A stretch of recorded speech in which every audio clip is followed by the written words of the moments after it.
There's a document that was signed earlier today that millions of people have been waiting for. Not because it's good news, actually, it's kind of the opposite. See, there's this ancient prophecy written thousands of years ago that describes exactly what would happen before the world changes forever.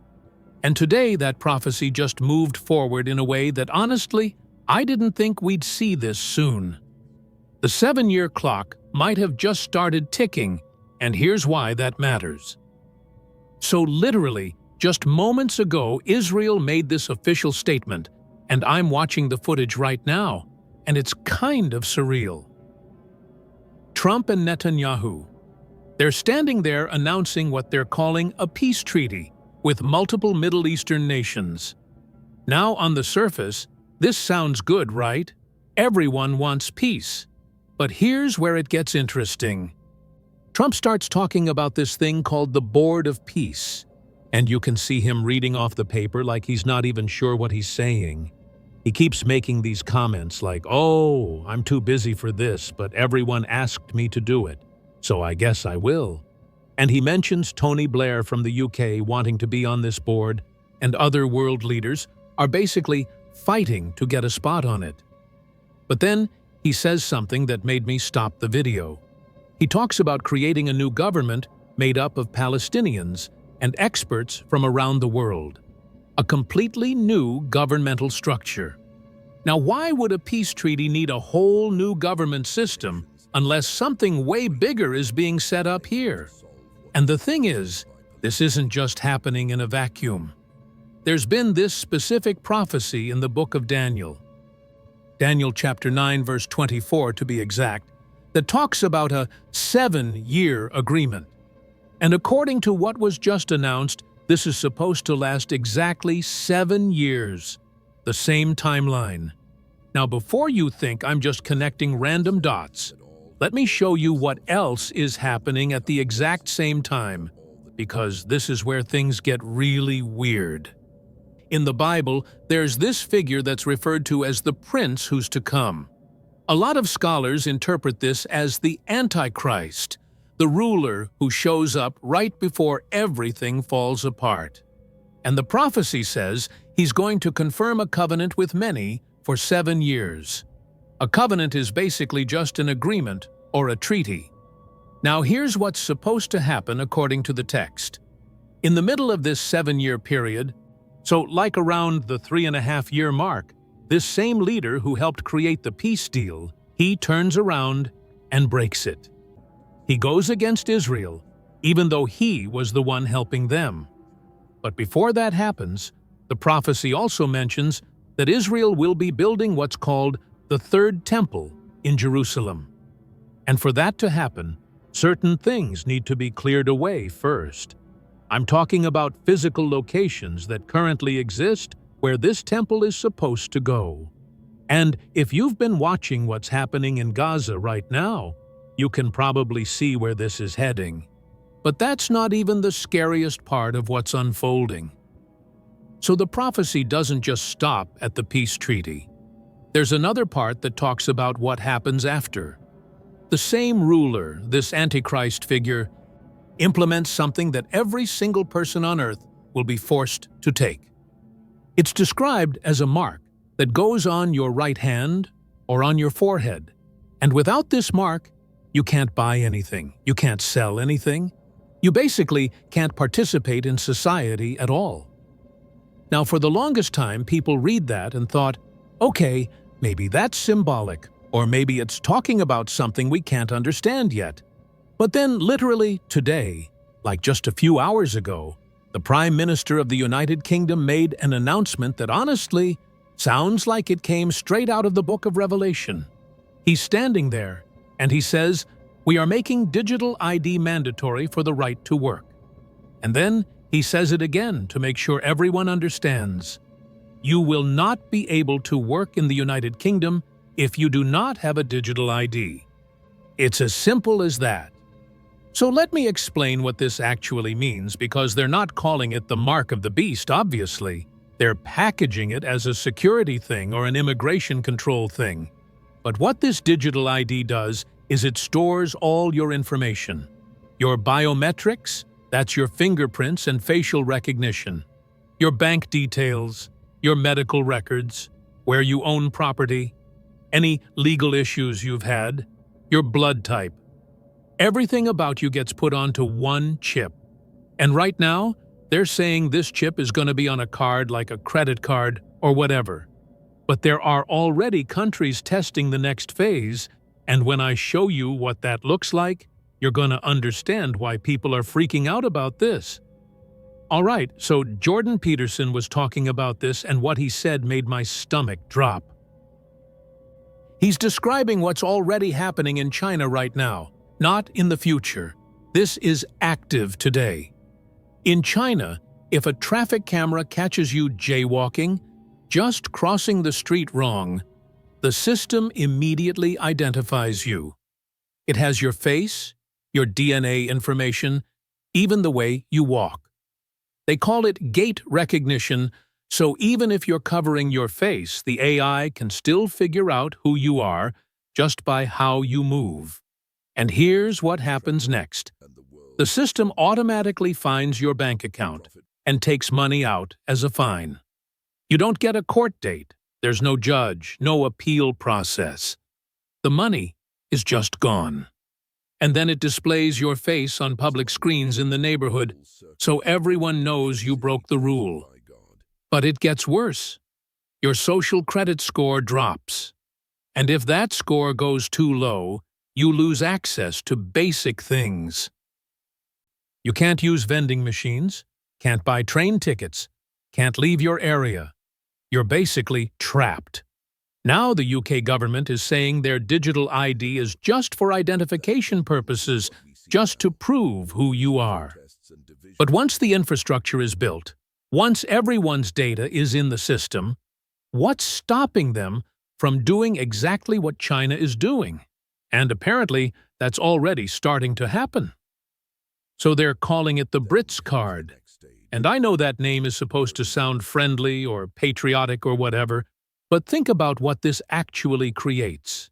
It's a centralized database where your entire identity is linked to everything you do. The Bank of England has been working on a digital currency for years now, not cryptocurrency like Bitcoin. This is government-controlled digital money. And there are active conversations happening right now about connecting your spending ability directly to your digital ID.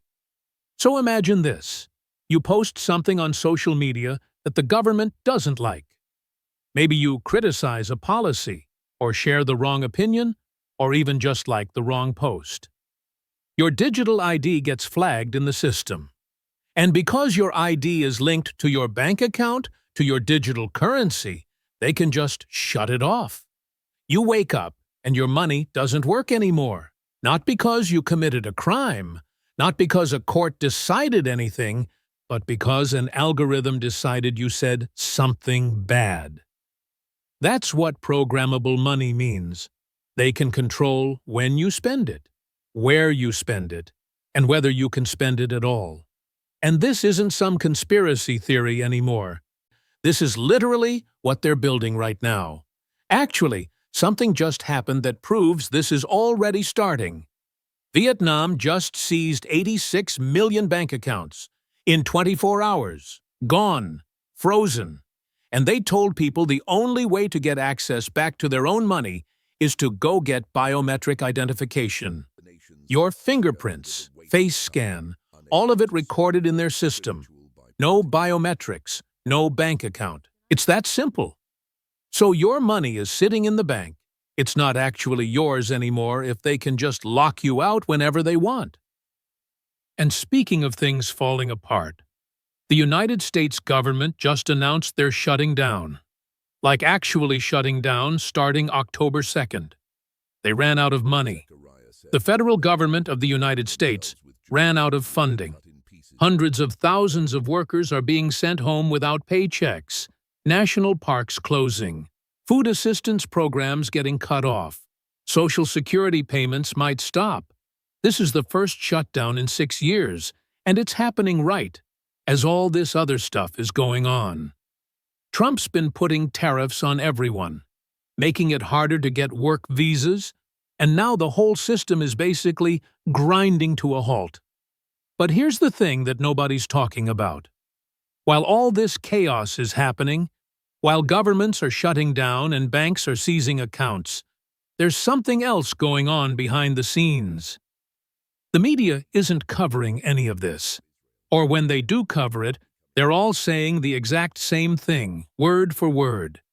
There's this video that shows news anchors from different stations, different cities, different networks, all reading the identical script. And I mean identical. Same phrases, same warnings about fake news, same talking points. And they're criticizing other media for being scripted while literally reading from a script themselves. So here's the question nobody wants to ask. Who's writing the script? Where is it coming from? Because it's not just one network, it's all of them following the same narrative at the same time. Some people think there's a coordinated effort to control information. And based on the prophecies we've been talking about, there's supposed to be this one figure who rises up with massive influence over media, over governments, over everything. We don't know who that is yet. But if you look at how fast things are moving, how all these pieces are connecting at the same time, it feels like we're getting really close to finding out. And that brings me to the most important part of all this. Look, everything we just went through, the peace treaty, the digital ID system, the banking freezes, all of it lines up with what was written thousands of years ago. And the thing about biblical prophecy is it doesn't ask for our permission. It's going to happen whether we're ready or not. The book of Revelation specifically says this: Mark's system will be forced on everyone. Rich, poor, free, slave, doesn't matter. Everyone will be pushed to take it. And it says, you won't be able to buy or sell without it. That's not symbolic language. That's pretty straightforward. Now we're watching it get built in real time. The technology exists. The policies are being announced. Countries are already implementing it. Thailand has people with biometric chips implanted in their hands right now, today, not in some distant future. And here's what really gets me. There's this company called Neuralink that Elon Musk is running. They're making brain chips that let you control devices with your thoughts. Sounds cool, right? Sounds like science fiction. But if you take the name Neuralink and convert it using Hebrew numerology, the ancient calculation system, it adds up to 666, the exact number associated with the mark in Revelation. I'm not saying Elon Musk is the Antichrist. I don't know who that person is. But I am saying the technology that could be used for this system is being developed right now by people who probably don't even realize what they're building. So what do we do with this information? Honestly, the only thing that makes sense is getting right with God, reading the Bible, understanding what's coming, being prepared spiritually, because if even half of this is true, we're running out of time. And I know this sounds heavy. I know it's a lot to process. But this is exactly why I need you guys to share this video with as many people as possible.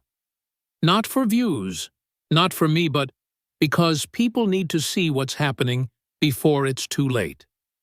Even if you can't share it, just hit the like button and drop a comment because that tells YouTube this video matters, and they'll push it to more people. The algorithm works based on engagement, so literally, your like could be what gets this information in front of someone who needs to see it. If you want to stay updated on this stuff as it develops, you need to subscribe because I'm tracking this every single day, and things are moving fast now. Oh, and one more thing I just saw come through while we were recording this. Another country just made an announcement about mandatory digital systems, and the timeline they're giving is way shorter than I expected. This is moving faster than